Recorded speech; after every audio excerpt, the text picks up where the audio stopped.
कन्या पूजन हमें कब करना है, 12 तारीख को या फिर 11 अक्टूबर को। कन्या पूजन के बाद हम हवन करें या कि पहले कर लें। चौकी का विसर्जन हमें कब करना है, और सबसे अहम बात, चौकी विसर्जन से पहले आपको एक कार्य अवश्य करना है। कन्याओं के जाने के बाद कुछ गलतियां ज्यादातर लोग करते हैं, वो भी आपको नहीं करना है।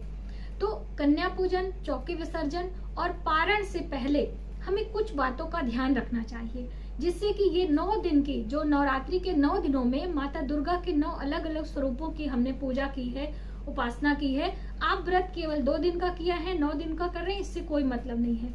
लेकिन आपको माता दुर्गा की कृपा पाने के लिए इन सब बातों का ध्यान अवश्य रखना है। तो वो कौन कौन सी बातें हैं, कैसे हमें पूजन का पूरा लाभ लेना है, बहुत सारी बातें कन्या पूजन हवन से संबंधित इस वीडियो में हम आपके साथ शेयर करेंगे। नमस्कार, वेलकम टू माय चैनल। मैं हूं मनीषा। दोस्तों, आज की वीडियो बहुत ही हेल्पफुल और इंटरेस्टिंग होने वाली है।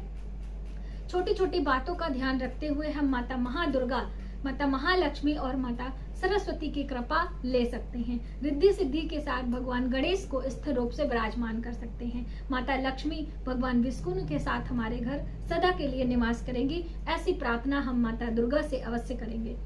तो चलिए देर न करते हुए अपने वीडियो की शुरुआत करते हैं। सबसे पहले हम बात करते हैं कि हमें कन्या पूजन कब करना है। कन्या पूजन अष्टमी और नवमी पर किया जाता है। जो लोग 2 दिनों का व्रत करते हैं वो अष्टमी पर करते हैं, और जो लोग पूरे 9 दिन का व्रत करते हैं वो नवमी पर करते हैं। लेकिन इस बार वर्ष 2024 में, जो कि 3 अक्टूबर को नवरात्रि प्रारंभ हुई है, वो 12 अक्टूबर को समाप्त हो रही है। नवमी तिथि 12 अक्टूबर को सुबह सवेरे 10:58 पर समाप्त हो जाएगी। और जैसे कि 10 अक्टूबर दिन गुरुवार को दोपहर में 12:33 पर अष्टमी शुरू हो रही है। तो पहला कंफ्यूजन तो यही है कि हम 10 अक्टूबर को ही अष्टमी तिथि यानी कन्या पूजन आदि कर लें, क्या करें। ऐसी गलती आप कदापि ना करिएगा, आपके लिए ये शुभ नहीं होगा। आपने 10 अक्टूबर को सप्तमी तिथि का ही मान्य करना है। 10 अक्टूबर को हम सप्तमी तिथि मान्य करेंगे, और 7वें दिन माता कालरात्रि की पूजा की जाती है, तो आप उन्हीं की पूजा अर्चना करके उनका आशीर्वाद लें।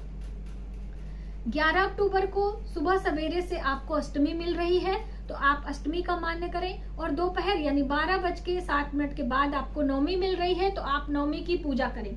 संधि पूजा जो होती है वो दोपहर को आपको करना है। रात्रि में भी आप पूजा कर सकते हैं, ठीक है। तो आप इस तरह से नवमी और अष्टमी का चयन करते हुए सप्तमी युक्त अष्टमी का चयन ना करें, जो कि आपके हित में नहीं है, हमारे गृहस्थ जीवन के लिए अच्छा नहीं है। तो आप इस तरह से इस पहली बात का ध्यान रखें।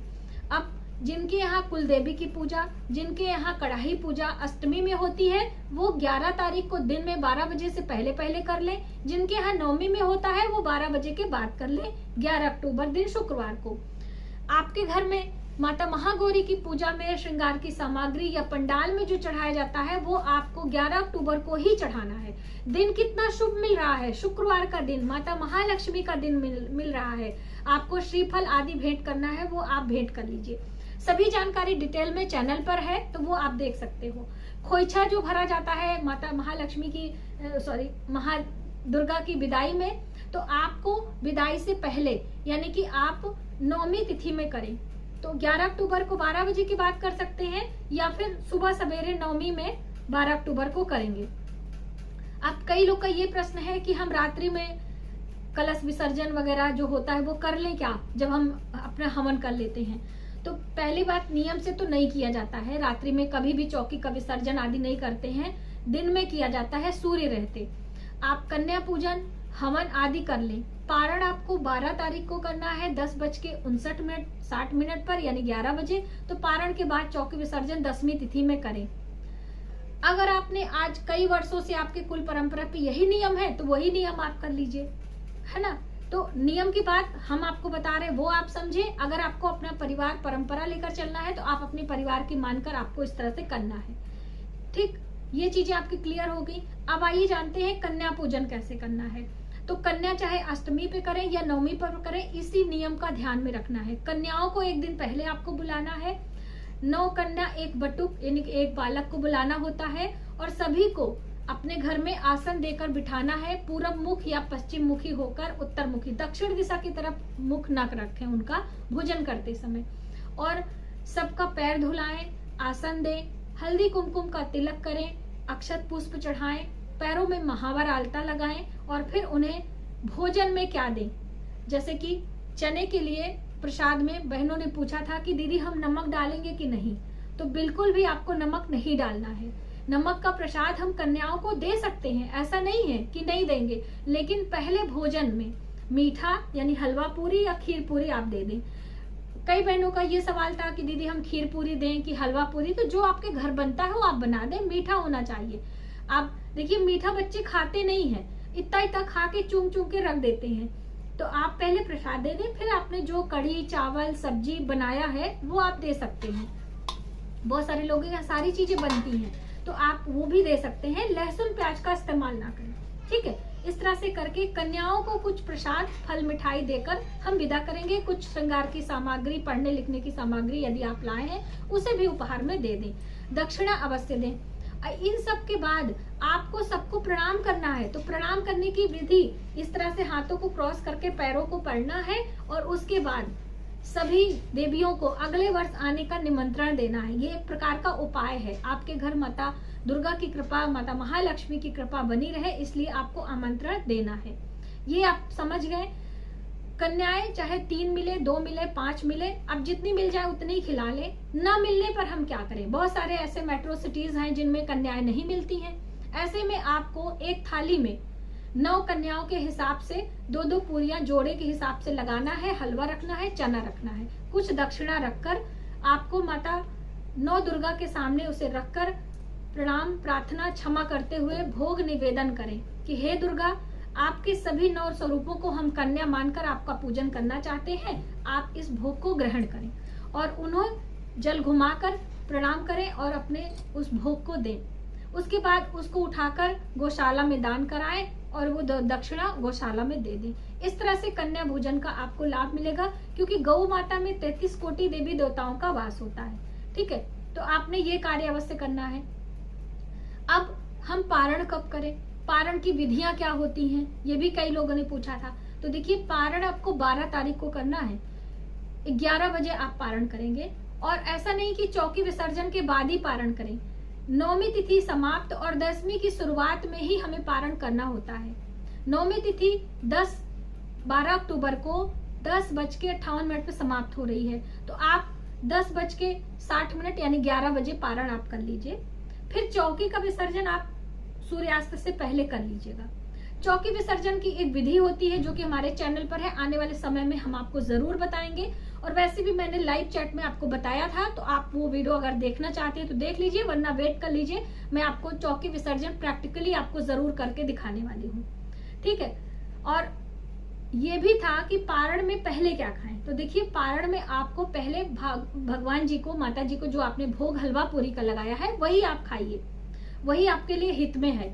खाने की विधि क्या है, आप आसन पर बैठे माता दुर्गा को प्रणाम करें, क्षमा करें, क्योंकि देखिए 9 दिन आपने व्रत किया है, अन्न का त्याग किया है, सभी सात्विक चीजों को ग्रहण करते हुए माता रानी के मंत्र पाठ जप आदि किया है, तो माता रानी के चरणों में वो भेंट करें कि मैंने 9 दिन किया है, आप इसे स्वीकार करें, हमारी गलतियों को क्षमा करें अपना बालक समझकर।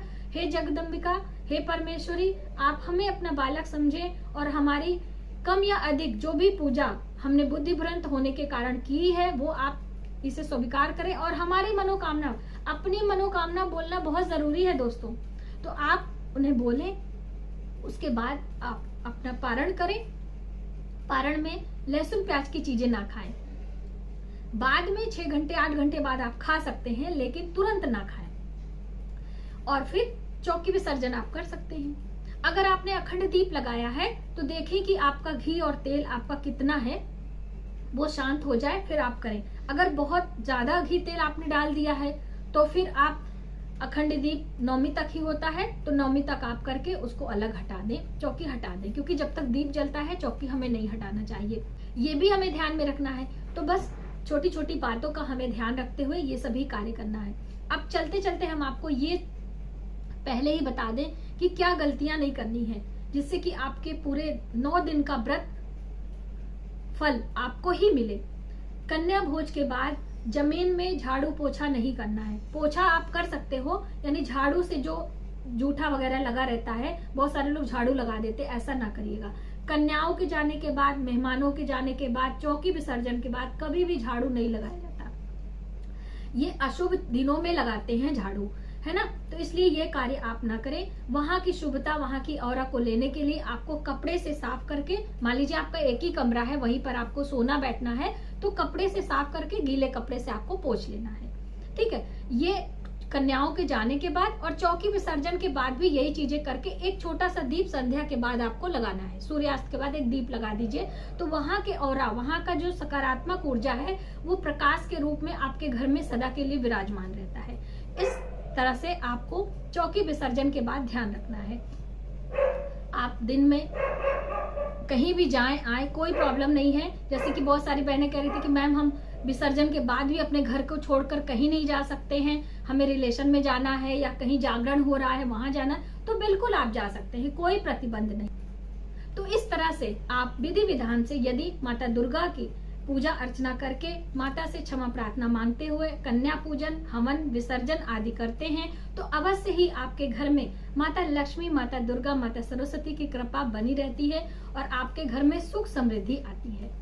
तो मुझे पूरी उम्मीद है कि आपके लिए ये वीडियो काफी हेल्पफुल होगी और आप इन विधियों से अपने घर में माता रानी को प्रसन्न करेंगे। मिलते हैं एक नई जानकारी के साथ नए वीडियो में, तब तक आप अपना ख्याल रखें। जय माता।